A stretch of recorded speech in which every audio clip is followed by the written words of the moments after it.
तो हेलो भाई लोग, कैसे हो आप सभी। हाँ, वो पिछला वाला वीडियो आने में थोड़ा लेट हो चुका था और शायद ये भी आने में लेट हो जाए क्योंकि तबीयत खराब है थोड़ा सा मेरा, लेकिन फिर भी वीडियोस आते रहेंगे। तो चलिए बिना किसी भी बकवास के अपने वीडियो को स्टार्ट करते हैं। जैसा कि हमने पिछले एपिसोड में देखा था, सुसानो अब इलेक्ट्रिक टाइप और पोकेमोन में ट्रांसफॉर्म हो चुका होता है और वो अपना जेरिम पे लाइटनिंग अटैक कर देता है, जिससे कि जेरिम वहीं पे रुक जाता है और वो सुसानो उसकी तरफ अटैक करने के लिए आगे बढ़ाता है और उस पर एक जोरदार पंच हिट भी कर देता है। तभी उसको अपनी लाइटनिंग बॉल में ट्रैप करते हुए आसमान की तरफ भेजता है और फिर रिवर की तरफ थ्रो कर देता है। इधर उसका ट्रांसफॉर्मेशन क्लियर तरीके से दिखाया जा रहा होता है। तभी मिनिस्टर बोलते हैं कि हमारे लास्ट होप, जापान का लास्ट होप। वो दोनों उस मॉन्स्टर की तरफ देख रहे होते हैं। तभी वो मॉन्स्टर एक क्रीपी स्माइल देते हुए उन दोनों की तरफ देखता है। इतनी खतरनाक स्माइल देख के वो दोनों के पसीने सूख जाते हैं। वो मॉन्स्टर उन सबकी तरफ चिल्लाते हुए आता है कि तुम तुच्छ इंसान हो, अब तुम्हारा मरने का समय आ चुका है। तभी हम देखते हैं इधर कैट को, जो कि बोल रही होती है कि अब हम लोग यहाँ पे मरने वाले हैं। तभी सातो अब प्राइम मिनिस्टर से बोलते हैं कि प्राइम मिनिस्टर आप यहाँ से जल्दी भागिए। वो भी वहां से भागते हुए बोलता है कि सातो अपना ध्यान रखना। तभी सातो कैट से बोलती है कि हमें कैसे भी प्राइम मिनिस्टर को यहाँ से सेफली स्केप करवाना होगा, तो फिर क्या तुम मेरी इसमें मदद करोगी ना। वो कैट उससे बोलती है कि सातो हमें भी यहाँ से स्केप करना चाहिए। सातो अपने स्टिक निकालते हुए बोलती है कि चूंकि जरीम यहाँ पे हार चुके हैं, हमें यहाँ से स्केप नहीं करना चाहिए। तभी मोमो बोलती है सच में तुम एक टकले के लिए अपने जान को रिस्क में डाल रही हो,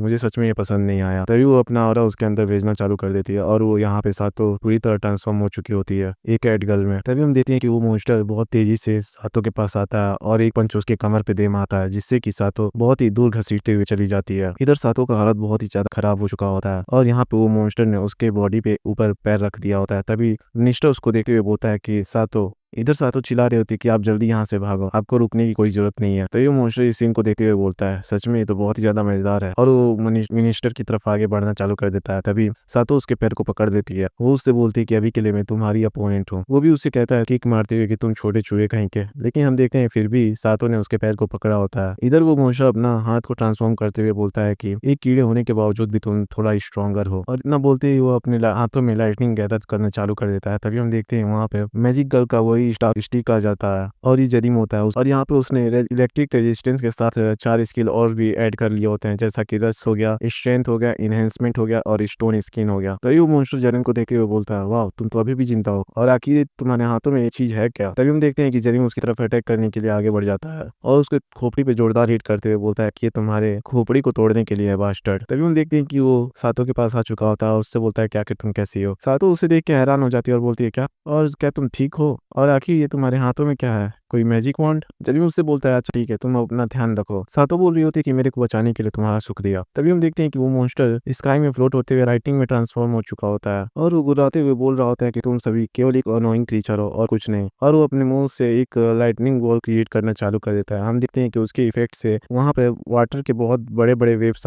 ऊपर की तरफ उठना चालू हो चुके होते हैं। तभी वो मॉन्स्टर बोलता है कि अब तुम सही मरो। हम देखते हैं कि वो सारा वेव जरीम की तरफ अटैक कर देता है, जिससे कि जरीम अपना बैरियर एक्टिवेट करते हुए उसे रोक लेता है, मतलब उससे बच जाता है। इधर वो मॉन्स्टर जरीम को सही सलामत देख के पूरी तरह हैरान हो चुका होता है। जरीम उससे बोलता है तो फिर क्या तुम्हारे पास इतना ही पावर है, तो फिर चलो अब अपने दांतों को और भी जोरों से दबा लो। और इतना बोलते हुए वो अपने वॉन्ड से उसके ऊपर अटैक कर देता है। तभी वो मॉन्स्टर उसके अटैक को डॉज करते हुए उस पर हिट लगा देता है, जिससे कि बड़ी ही मुश्किल से वो उसके अटैक को डॉज कर पाता है, लेकिन उसके फेस पे एक स्क्रैच आ चुका होता है। इधर जरीम अपने मैजिक वॉन्ड से उसके हॉर्न की तरफ अटैक करता है, जिससे कि उसका एक हॉर्न वहीं पे टूट जाता है, जिससे कि उसको बहुत ही ज्यादा दर्द होता है और जोरों से चिल्लाने लगता है। तभी जरीम अपना वॉन्ड का फिर से यूज करता है, उसके सर पे जोरदार हिट लगा देता है, जिससे कि वो मॉन्स्टर जमीन से जाके टकरा जाता है और इधर उसकी हालत बहुत ही ज्यादा खराब हो चुकी होती है। तभी जरीम ऊपर की तरफ से उसकी तरफ आ रहा होता है अटैक करने के लिए और अपने वॉन्ड का यूज करते हुए उसकी छाती पे दे मारता है। इधर तो उस मॉन्स्टर के लगभग प्राण पखेरु हो ही चुके होते हैं। तभी हम देखते हैं जरीम को, जो कि उसको गले से पकड़ लेता है और बोलता है कि मुझे ये उम्मीद है कि तुम इसके लिए तैयार हो गए। वो उससे बोलता है कि तुम केवल एक इल फिश से ज्यादा कुछ नहीं हो मेरे लिए। यहाँ पे वो इलेक्ट्रिक ईल की बात कर रहा होता है। जरीम उससे बोलता है तो फिर ठीक है, अब यहाँ पे तुम अच्छे बच्चे बनो और यहीं पे मर जाओ। और इधर उस मॉन्स्टर का काम वहीं पे खत्म हो चुका होता है। तभी सातो उससे बोलते हैं क्या तुमने उसे मार डाला। जरीम उसका मैजिक क्रिस्टल स्टोन दिखाते हुए बोलता है कि अरे हाँ मैंने उसे तो मार डाला। तभी अचानक से उसका सिस्टम विंडो ओपन हो चुका होता है, जिसमें लिखा होता है कि ये एक अमेजिंग अचीवमेंट है और आपको जो ये मैजिक स्टोन मिला है इससे आप अपने ट्रांसमिशन स्किल को लेवल अप कर सकते हैं। कॉपी वाली स्किल की बात हो रही होती है, क्या आप इसे लेवल अप करना चाहेंगे। इधर जरीम उस मैजिक स्टोन को यूज करते हुए अपने स्किल को इंक्रीज करने लगता है और उसके बॉडी से बहुत ही ज्यादा एनर्जी फ्लो हो रही होती है। इधर 2-3 पैनल में तो केवल उसके एनर्जी से पटाखे ही बज रहे होते हैं, जो कि मैं दिखाने वाला नहीं हूँ। तभी सब कुछ दिवाली बनने के बाद एंड में बताया जाता है कि आपका लेवल अप सक्सेसफुली हो चुका है और आपका ट्रांसमिशन स्किल बी से ए ग्रेड में कन्वर्ट हो चुका है। अब आप ह्यूमन लिमिट्स के बियॉन्ड जा चुके हैं। आपको फर्स्ट ट्रांसेंडेंट ट्रेड्स हासिल हुए हैं, जो कि होता है माना हार्ट, जिससे कि माना रिकवरी रेट डबल हो चुका होता है। जिसमें कि माना का वॉल्यूम 3 गुना ज्यादा इंक्रीज हो चुका होता है। जेरेमी इधर कंफ्यूज होते हुए बोलता है, तो फिर क्या मेरे पास अब 2-2 हर्ट आ चुके हैं? तभी दूसरा सिस्टम विंडो ओपन होता है जिसमें लिखा होता है कि आपको दूसरा ट्रांसेंडेंट ट्रेड्स हासिल हुआ है, जिससे कि आपके 5 सेंसेस स्ट्रेंथन हो जाएंगे। वही बोलता है क्या 5 सेंसेस? तभी वो कुछ नोटिस करता है जहाँ पे दूर पे एक चींटी पत्ती को लेके जा रही होती है और वो उसे नोटिस कर लेता है, और ये उसकी 5 सेंसेस का कमाल ही होता है। मतलब 5 सेंसेस में से एक का ही कमाल होता है। वो भी अपने मन में सोच रहा होता है कि क्या ये सच में रियल है? मैं क्लियरली उस चींटी को लिप्स को खाते हुए सुन पा रहा हूँ। और वो स्माइल करते हुए बोलता है, सच में ये बहुत ही ज्यादा हेल्पफुल है। कई प्राइम मिनिस्टर वहाँ पे आते हैं और जेरिम को बोलते हैं कि तुम्हारा बहुत बहुत शुक्रिया, अगर तुम यहाँ पे नहीं होते तो फिर। जेरिम उससे बोलता है, थैंक्स तो आपको इस मॉन्स्टर को बोलना चाहिए जिसकी वजह से मैं अभी स्ट्रॉन्गर हो पाया हूँ, और वैसे भी थैंक्स बोलना थोड़ा अभी जल्दी हो जाएगा। आपने उन नए मेंबर्स के बारे में मेरे को मेंशन किया था, क्या मैं होकाइडो जाकर उनसे मिल पाऊंगा? प्राइम मिनिस्टर बोलते हैं, क्या तुम अभी वहाँ पे जाना चाहते हो? जेरिम बोलता है कि जितनी जल्दी छुटकारा पा ले उतना ही सही रहता है। तभी सातो बोलती है, तो फिर ठीक है, मैं तुम्हें रास्ता दिखाऊंगी। जेरिम भी बोलता है, तो फिर ठीक है चलो। सीन शिफ्ट होता है में तो माको माइक सिटी होकाइडो का सीन दिखाया जाता है, और भाई गलत मत लेना, यही नाम है। इस नाम को 2-3 बार करेक्ट होने के बाद मैंने इसे बोल पाया है, वरना मुंह से तो तुरमाई के निकल रहा था। इधर हम देखते हैं कि वहाँ पे कुछ बंदे खड़े होते हैं और उन्होंने अपने हाथ में वेपन लिया होता है, और वहाँ पे एक बंदा भी होता है जो कि उन सभी ने उसे बंदी बना रखा होता है। तभी वो काले बाल वाला बंदा जो भी मतलब बंधा हुआ होता है, वो उससे बोलता है कि हे तुम आखिर मुझे घूर क्यों रहे हो? तभी वो बंदा उस पे बैठते हुए बोलता है कि आखिर क्या तुम्हें कोई दिक्कत है? और उसके सर पे गन पॉइंट करते हुए बोलता है कि क्या तुम कुछ बोलना चाहोगे? वो भी घबराते हुए बोलता है कि नहीं नहीं, मुझे माफ कर दो। तभी वो बंदा स्माइल करते हुए बोलता है कि तुम बेवकूफ कहीं के, क्या तुम्हें लगता है कि मुझे समझ में नहीं आएगा? तभी वो उसके पीछे से मतलब उसका फेस पकड़ लेता है और बोलता है, क्या तुम्हारा बियाह हो गया है? मतलब सॉरी, इसने वो नहीं बोला होता, मैंने तो बस मजाक किया है। उसने बोला होता है कि क्या वो तुम बिल्डिंग देख रहे हो? तुम्हें उसके अंदर जाना होगा, उसे अच्छे से चेक करना होगा। वो बंदा बोलता है, क्या मैं? तभी वो उस पे गन पॉइंट करते हुए बोलता है कि हाँ तुम। वो काले बाल वाला बंदा भी अपने दांत पीसते हुए उस गेट की तरफ आगे बढ़ना चालू कर देता है, और वो धीरे धीरे उसके अंदर जा रहा होता है। वो जैसे ही एंटर करता है उसे बहुत ही ज्यादा स्मेल आ रही होती है। तभी वो पीछे की तरफ देखता है जहाँ पे वो सारे बंदे उसकी तरफ आ चुके होते हैं। तभी हम देखते हैं कि उस काले बाल वाले बंदे को किसी ने अपने हाथों से या टंग से पकड़ लिया होता है और उसे अंदर की तरफ खींच लेता है। वो भी चिल्लाते हुए बोल रहा होता है कि मुझे बचाओ। वो सभी चिल्लाते हुए बोलते हैं कि ये तो एक म्यूटेंट है, इसे मार डालो, और लगातार उस पे गन शूट करना चालू कर देते हैं। तभी वो बंदा बोलता है जो पहले वाला था, तभी वो ब्लू टी शर्ट वाला बंदा बोलता है, अरे रुको तो, अपने एमओ को बचाओ अभी।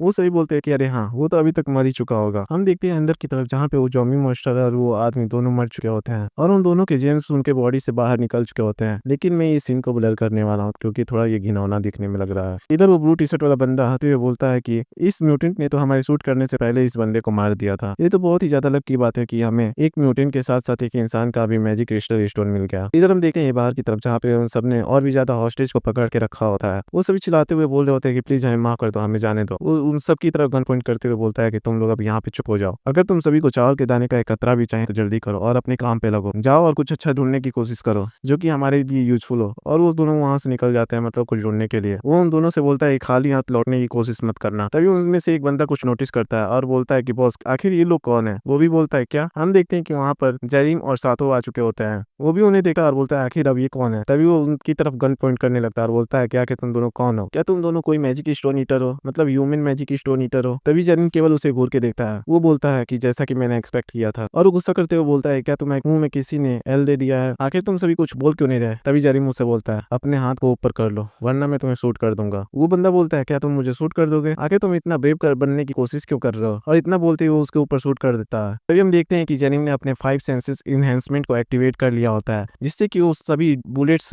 वहीं पे रुक जाते हैं या फिर वो इतनी स्लो हो जाते हैं कि जिससे कि जेरिम उसे बहुत ही आसानी से देख पा रहा होता है, और वो उन सभी बुलेट्स को डिफ्लेक्ट कर देता है। इधर उस बॉस के सभी मेंबर्स बहुत ही ज्यादा डर चुके होते हैं और बोल रहे होते हैं कि क्या उसने केवल अपने हाथों से बुलेट्स को डिफ्लेक्ट कर दिया। तभी एक बंदा अपने बॉस से बोलता है कि बॉस ये एक मॉन्स्टर है। वो भी घबराते उन सभी से बोल रहा होता है क्या कि तुम लोग खड़े खड़े देख क्या रहो, उस पर शूट करो। तभी उसे कुछ महसूस होता है। हम देखते हैं कि उसके पीछे से खून के छींटे उसकी फेस की तरफ आ रहे होते हैं। इधर हम देखते हैं जेरिम ने उन सभी को ठिकाने लगा दिया होता है। तभी वो बंदा गुस्सा करते हुए उस पर और भी ज्यादा बुलेट्स फायर करना चालू कर देता है। इधर जेरिम अचानक से अपने स्पीड का यूज करते हुए उसके सामने आ चुका होता है और वो उसके गले को पकड़ लेता है और वो उससे बोलता है कि रियोइची साकामोटो, मुझे बताओ कि आखिर वो कहाँ पे है। तभी हम देखते हैं कि जेरिम के पीछे से एक बंदा आता है अपने हाथ में गन को लिए हुए और बोलता है तुम मॉन्स्टर कहीं है क्या? तुम्हें लगता है कि तुम अपने जी मर्जी से चाहे जिसे मार सकते हो? जेरिम बोलता है कि हाँ मुझे तो यही लगता है। तभी हम देखते हैं अचानक से पीछे से उसके साकामोटो तभी हम देखते हैं अचानक से उसके पीछे साटो आ चुकी होती है वो भी चिल्लाते हुए बोल रहा होता है कि तुम बास्टर्ड कहीं के। तभी हम देखते हैं सातो उस पर अटैक कर देती है और उस पे ही नहीं बल्कि उसके सभी टीम मेंबर्स पे अटैक कर देती है। इधर जरीन अभी भी उस बंदे से पूछ रहा होता है क्या तुम मुझे बताने भी वाले हो या फिर नहीं। इधर वो बंदा उसे मिडिल फिंगर दिखाते हुए बोल रहा होता है कि भाड़ में जाओ। जरीन उससे बोलता है वाह बहुत ही बढ़िया, और इतने में उसके गले को दबा देता है जिससे कि उसके ब्लड जरीन के फेस पे आके लग जाते हैं। तभी वो सभी लोगों से बोलता है कि कोई यहाँ पे है जो मेरे क्वेश्चन का आंसर देगा। सीन शिफ्ट होता है, हम इधर देखते हैं साकामोटो को जो कि अभी पार्टी कर रहा होता है और वो बोल रहा होता है कि लाइफ अब तो बहुत ही ज्यादा बेटर हो चुकी है ना। कुछ समय पहले हम लोग कैदी की तरह रह रहे थे और हमें फांसी की सजा सुनाई गई थी, लेकिन अब तो देखो अब हम पार्टी कर रहे हैं। तभी उसके चमचे हंसते हुए बोलते हैं कि बॉस तुम बहुत ही ज्यादा बेस्ट हो। साकामोटो बोलता है ये तो केवल बस होकाइडो है,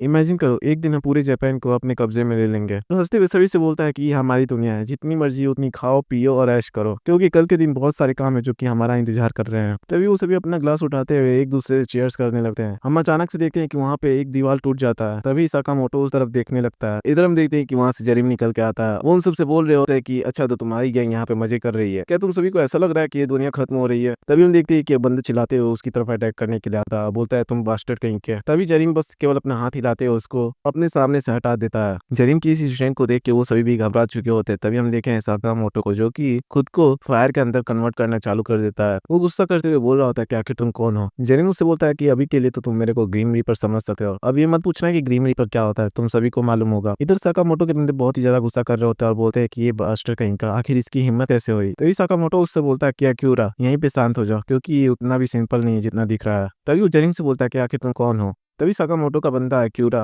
वो कुछ नोटिस कर लेता है और उससे बोलता है कि बॉस क्या ये वही बंदा नहीं है। साकामोटो बोलता है कि क्या आखिर कौन बंदा। वो बोलता है कि वही ब्रॉडकास्ट वाला बंदा जो कोरिया से था। साकामोटो भी वो पहली वाली बात याद करने लगता है और बोलता है कि अरे वाह इसका फेस तो उसी की तरह मिल रहा है। तभी हम देखते हैं कि उस क्रैक की तरफ से आवाज आ रही होती है कि अरे मेरा यहाँ पैर फंस गया है। हम देखते हैं कि वहां से सातो आ रही होती है। वो जेनिम से बोल रही होती है कि मिस्टर जेनिम आपको मेरे को भी साथ लेके जाना चाहिए था।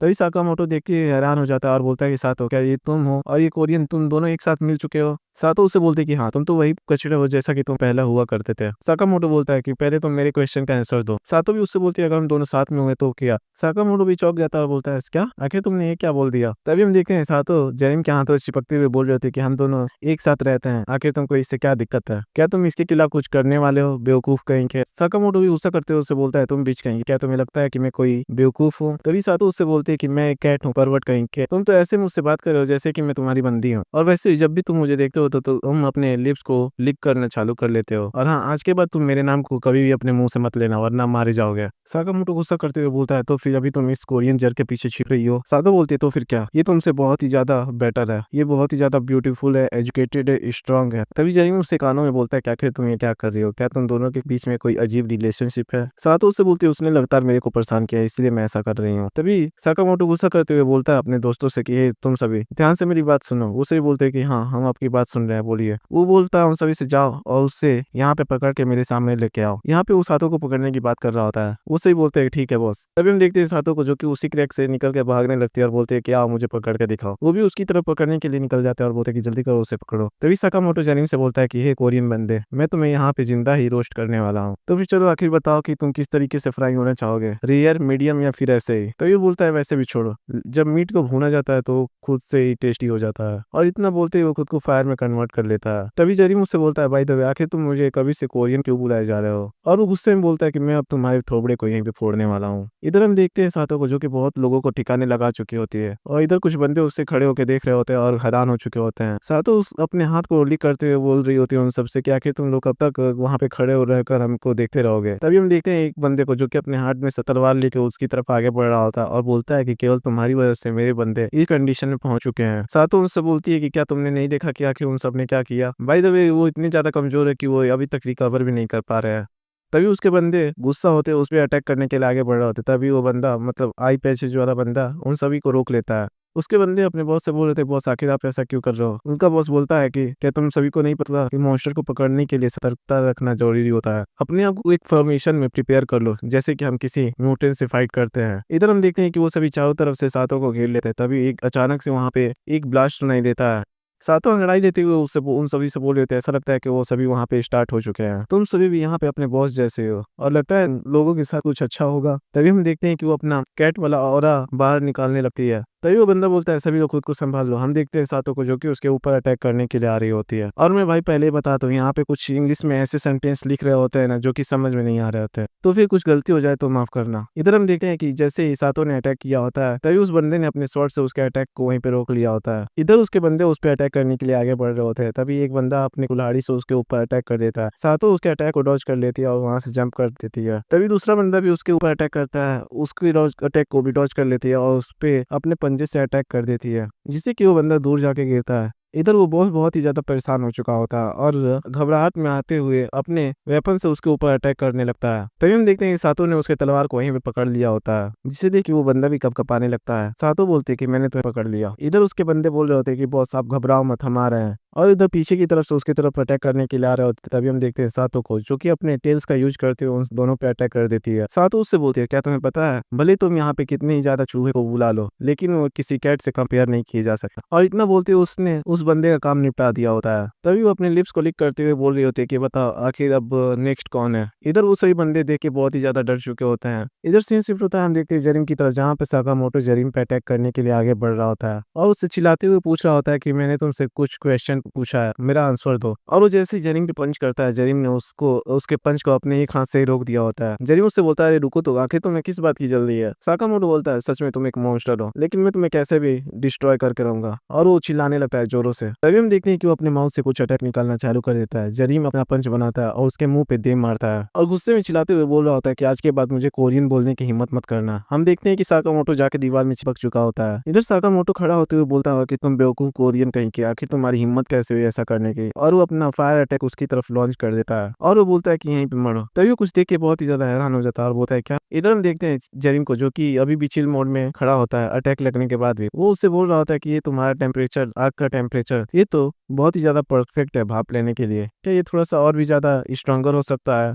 साकामोटो उससे बोल रहा था कि आखिर मेरा फ्लेम तुम्हारे ऊपर काम क्यों नहीं कर रहा, एक सेकंड रुको, क्या तुम्हारे पास कोई स्किल है जो कि फायर को ब्लॉक करती हो। जेनिंग बोलता है कि नहीं मेरे पास ऐसे कुछ भी नहीं है। तभी वो गुस्सा करते हुए बोल रहा होता है तो फिर आखिर मेरा अटैक तुम पे काम क्यों नहीं कर रहा। जेनिंग उससे बोलता है ऐसा इसलिए कि क्योंकि तुम बहुत ही ज्यादा निठल्ले हो। तभी वो बात सुन के बहुत ही ज्यादा गुस्सा करने लगता है और बोलता है क्या तुमने मेरे को निठल्ला बोला, मैं रियोइची साकामोटो जो कि जापान का सबसे स्ट्रॉन्गेस्ट अवेकनर है। तभी जेनिंग उससे बोलता है तुम सच में एक कुएं में पड़े हुए मेंढक की तरह हो, तुमने यहाँ पे बहुत ही बड़ी गलती कर दी है। साकामोटो चिल्लाते हुए बोलता है कि अपने बकवास की बातें बंद करो। तभी हम देखते हैं कि उसे कुछ महसूस होता है और उसकी फायर वहीं पे बुझना चालू हो जाती है। तभी हम देखते हैं कि जेनिंग अचानक से उसके पास आ जाता है और उस पे अपना कुछ अटैक करते हुए उसे पूरी तरह जलाना चालू कर देता है। अब यहाँ पे शायद उसको सुसाने से वो लाइटनिंग अटैक मिला होगा तो फिर वो उसी स्किल का यूज कर रहा होगा, यहाँ पे कुछ कंफर्म नहीं किया गया है। इधर बहुत ही ज्यादा दर्द की वजह से साकामोटो चिल्ला रहा होता है कि प्लीज मुझे माफ कर दो, मुझे जाने दो। जेरिंग उससे बोलता है बहुत सारे लोग होंगे जो कि तुमसे ऐसा ही बोल रहे होंगे, तो फिर क्या तुमने उन सभी को जाने दिया था। और इतना बोलते ही वो उसे जला देता है और उसे मारने के बाद उसके स्किल को एक्सट्रैक्ट कर लेता है। अब उसके पास फायर वाली भी एबिलिटी आ चुकी होती है। जेरिंग बोलता है सच में ये कैसे कचड़े से ऐसी स्किल मिलने की उम्मीद नहीं थी। तभी वो वहां से बाहर निकल जाता है। तभी सातो उससे बोलते कि जेरिंग क्या तुमने अपना काम खत्म कर दिया। जेरिंग उसे हंसते हुए बोलता है कि हाँ मैंने उसे निपट लिया है। तभी सातो उसका हाथ पकड़ते हुए बोलती है कि तुम्हारा बहुत बहुत शुक्रिया, क्योंकि अगर तुम यहाँ पे नहीं होते तो मुझे मजबूरन उस साकामोटो से मदद मांगने जाना पड़ता। अगर यहाँ पे वो परवट होता तो पता नहीं मेरे साथ वो कैसा बर्ताव करता। मिस्टर जेरिंग सच में आप मेरे लिए एक लाइफ सेवियर की तरह हो। तो फिर क्या बाय द वे मेरे को आप ये बता सकते हो कि आखिर उस लड़की से आपका कैसा रिलेशनशिप है। जेरिंग भी हैरान हो जाता है, बोलता है क्या आखिर कौन सी लड़की। सातो बोलती है कि वही लड़के जो कि मेरे से फाइट की थे और वो बहुत ही ज्यादा फास्ट थे। यहाँ पे वो सीओ की बात कर रही होती है। जेरिंग में अपने मन में सोचते हुए बोलता है कि अगर ये किसी लड़की की बात कर रही होगी तो वो जरूर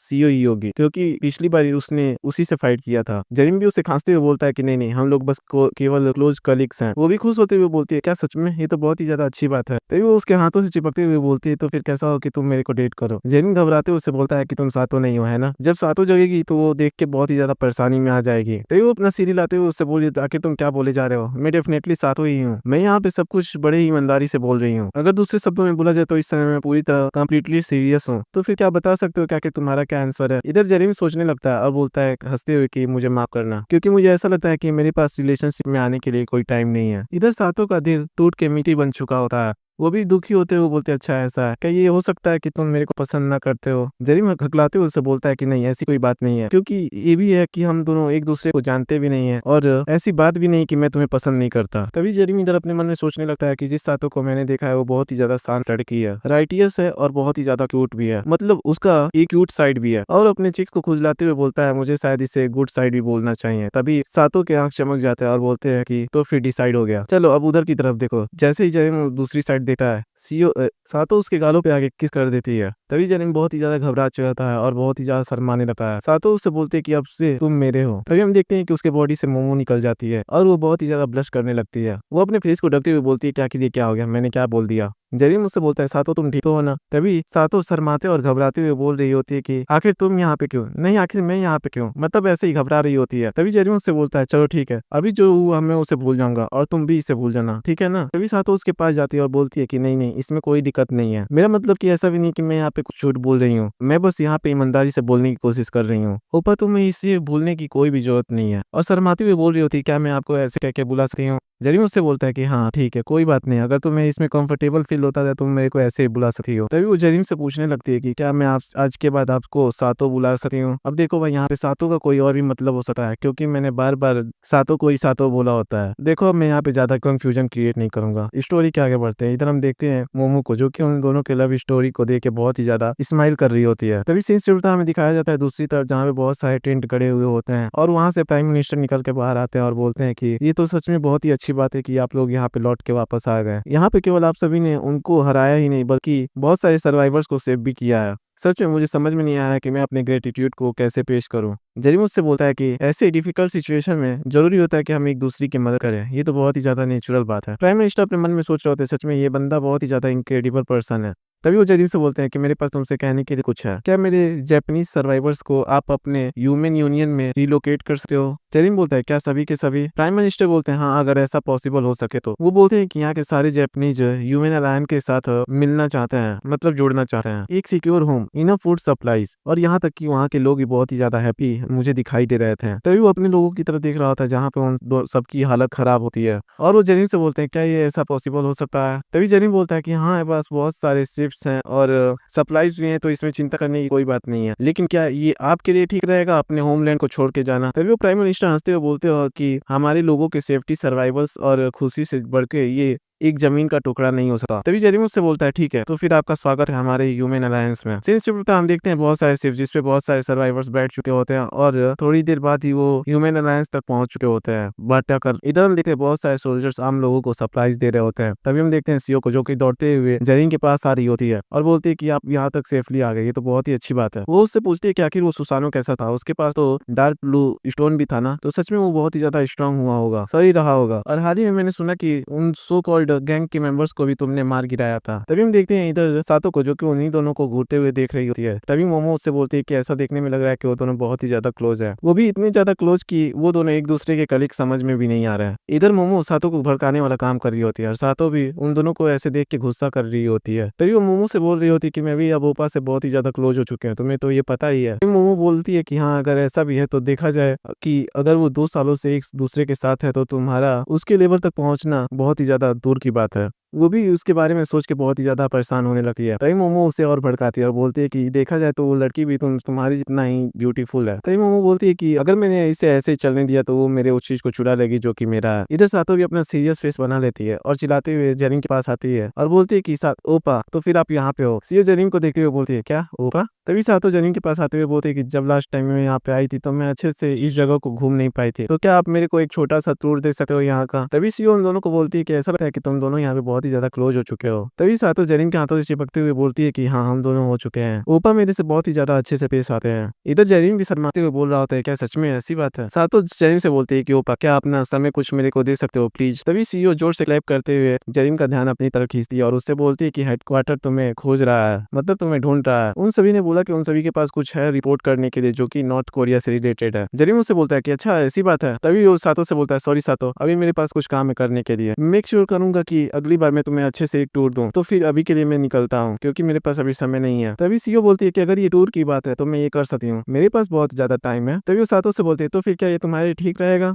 तभी सातो खुश होते हुए बोलते हैं कि ठीक रहेगा यूनी। इधर वो एक दूसरे को घूरने लगते हैं, मतलब कि यहाँ पे कंपटीशन स्टार्ट हो चुका है। तभी सातो उससे खुश होते हुए बोलती है कि ठीक है यूनी, अगर तुम खुद से मेरे को गाइड करती हो तो ये मेरे लिए बहुत ज्यादा अच्छा होगा। सीओ उससे बोलती है क्या यूनी? तभी सातो उससे बोलती है कि हाँ, क्योंकि आप 23 ईयर्स की हो और मैं 22 ईयर्स की, और चूंकि आप जुलाई में पैदा हुई हो तो इसका मतलब ये है कि यहाँ पे 300 डेज का डिफरेंस होता है, तो इसके हिसाब से आप मेरी बड़ी बहन नहीं हुई। इधर सीओ भी अपने मन में गुस्सा करते हुए बोलती है जरा इस बच्ची को तो देखो, आखिर ये कितना नौटंकी कर रही है। इधर जरीम वहां से निकल चुका होता है अपने काम के लिए। तभी हम देखते हैं कि दोनों एक दूसरे के सामने खड़े होते हैं। तभी सीओ उससे बोलती है कि एक्सक्यूज मी, क्या तुमको मेरे से कुछ प्रॉब्लम है उस लास्ट फाइट को लेके? इधर सातो अपने मन में सोच रही होती है कि मैंने तो बस उसे कैसे भी अनदेखा करने की सोच रहे थे, आखिर मैं अभी क्या करूं। तो वो अपने माइंड में कुछ सोचने लगती है और बोलते कि एक सेकंड रुको, अगर जैसा ओपा ने बोला कि वो दोनों एक दूसरे के कलीग्स है और अगर ये बात सच है तो इसमें कोई रीजन नहीं बनता हमारा एक दूसरे से फाइट करना। तभी वो सीओ से बोलती है मेरे पास एक क्वेश्चन है, आखिर जरीम ओपा के साथ तुम्हारा किस तरीके का रिलेशनशिप है? ओपा ने मुझसे बोला था कि तुम दोनों केवल एक क्लोज कलीग्स हो, तो क्या ये बात सही है? सीओ उससे बोलती है कि आखिर तुम ये क्यों पूछ रही हो? सातो उससे बोलती है कि मैं जरीम ओपा को पसंद करती हूँ, मैंने ऑलरेडी उनसे कन्फेस कर दिया है इसके बारे में। ये बात सुन के सीओ और भी ज्यादा हैरान हो जाती है और बोलती है क्या? तभी सातो बोलती है कि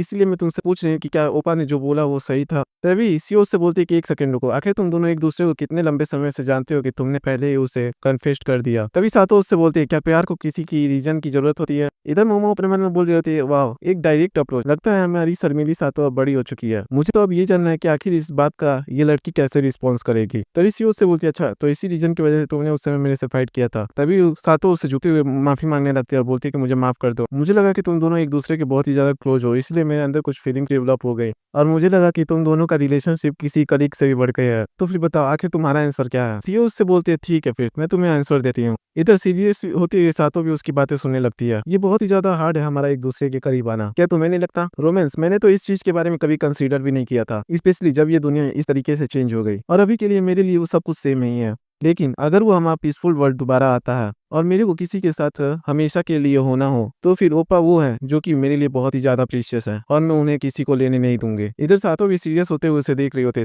तभी सीन शिफ्ट हो जाता है, हमें हान की तरफ दिखाया जाता है। वो जरीम से बोलता है कि आप यहाँ पे आ गए, हम एक्चुअली में आपका इंतजार कर रहे थे, जैसा कि आपने सजेस्ट किया था हमने कमांडर के साथ मिलकर नॉर्थ कोरिया को इन्वेस्टिगेट किया। नॉर्थ कोरिया अभी के लिए बहुत ही अच्छे तरीके से सियोंगवॉन के कंट्रोल में है। जरीम हैरान होते हुए बोलता है क्या वो बास्टर अभी तक जिंदा है? हान उससे बोलता है कि हाँ मेरे को ऐसा ही लगता है। वो उसके बारे में बताता है कि पार्क सियोंगवॉन एक ऐसा लीडर जो कि नॉर्थ कोरिया पे बहुत ही लंबे समय से रूल किया है। और भाई तुम लोग बताओ कि ये शक्ल किस बंदे से मैच कर रहा है। इधर जरीम अपने मन में सोच रहा होता है कि ये मेरे नाइटमेयर्स में एक बार भी बंदा सरवाइव नहीं कर पाया था, क्या ये कोई आफ्टर मैथ हो सकता है अवेकनर्स का अपीयर होने के बाद? तभी वो हाथ से बोलता है तो फिर मेरे को बताइए कि आखिर नॉर्थ कोरिया के लोगों का क्या हाल है। तभी वो अपना हाथ रोकते हुए उसे बोलते हैं क्या ये मेरे को बताने की जरूरत भी है? जैसे कि मैंने पहली बार वहां देखा, वहां के जन भी तो बहुत ही ज्यादा एक्सप्लोटेशन कर रहे हैं, वो भी बहुत ही ज्यादा खराब तरीके से। उस पार्क सियोंगवॉन और उसकी मिलिट्री के लिए तो वो सभी आम लोग हड्डियों के ढांचे से और कुछ भी ज्यादा नहीं है। यहाँ तक कि उन सभी ने तो एक डेडिकेटेड फैक्ट्री बना रखा है यूएन माना स्टोन को कलेक्ट करने के लिए, मतलब एक्सट्रैक्ट करने के लिए। वो नॉर्थ कोरिया के मिलिट्री मैंस सभी सर्वाइवर्स को पहले किडनैप करते हैं और उन्हें फैक्ट्री में ले जाते हैं और वो उन सभी को ब्रूटली टॉर्चर करते हैं जब तक कि वो मर ना जाए। ये कहना गलत नहीं होगा कि वो उस जॉम्बी मॉन्स्टर से भी बहुत ही ज्यादा ब्रूटल है। इधर जरीन गुस्सा होते हुए बोलता है कि आखिर वो बास्टर पार्क सियोंगवॉन आखिरकार है कहाँ? हान उसे बताते हैं कि अभी के लिए वो प्योंगयांग के सीक्रेट बंकर में रुका हुआ है, क्या आप वहाँ पे खुद से जाने की प्लानिंग कर रहे हो? जरीन गुस्सा करते हुए बोलता है कि हाँ, क्योंकि वो बास्टर अब एक क्षण भी जीना डिजर्व नहीं करता है। सिर्फ हम देखते हैं सियोंगवॉन को जो कि स्पीच दे रहा होता है और बोलता है कि हमारे कोरिया रिपब्लिक के डेमोक्रेटिक लोग, और ऐसे ही बहुत ही ज्यादा लंबी भाषण देता है जो कि बताने के लायक नहीं है। तभी हम देखते हैं कि उसके सोल्जर्स कुछ देख के बहुत ही ज्यादा हैरान हो चुके होते हैं। तभी हम देखते हैं कि उस योंगून के पीछे जरीम आ चुका होता है। वो पीछे मुड़ते हुए उससे बोलता है कि आखिर तुम कौन हो? तभी जरीम चिल्लाते हुए उस पे बोलता है कि मैं ह्यूमन अलायंस का सीएन जरीम हूँ, पार्क सियोंगून जिसने बहुत सारे बेकसूर और इनोसेंट लोगों को मारा है और उनके माना स्टोन को कलेक्ट किया है केवल अपने लालच के लिए। आज मैं यहाँ पे आया हूँ तुम्हारी इस क्राइम को जज करने के लिए। इधर सभी सोल्जर्स उसे देख के बहुत ही ज्यादा डर चुके होते हैं और बोलते हैं आखिर ये कितना ओवरवेलमिंग प्रेशर है। इधर वो मोटा हंसते हुए उसे देख रहा होता है, बोलता है कि मेरे को तो लगा ही था कि मैंने तुम्हारे फेस को कहीं ना कहीं देखा जरूर है, ऐसा लगता है कि तुम वही साउदर्न रीजन के ट्रेटर हो और देखने में ऐसा लग रहा है कि तुम थोड़ा स्किल्ड भी हो। इतना बोलते हुए अपने बॉडी को फ्लेक्स करते हुए अपने शर्ट को फाड़ देता है और बोलता है क्या तुम लेकिन कॉन्फिडेंट हो इस बात पे? तुम्हारे जैसा एक वीक पर्सन मेरे को डिफीट कर सकता है। जरीम उससे बोलता है कि वो आज का दिन है जिस दिन तुम मरोगे और साउथ कोरिया को तुम्हारी इस क्रूएलिटी से छुटकारा मिलेगा। तभी वो टकला अपने कॉमरेड्स चिल्लाते हुए बोलता है कि मेरे कॉमरेड्स ध्यान से देखो, आखिर पार्क सियोंगून जो कि रिपब्लिक का ग्रेटेस्ट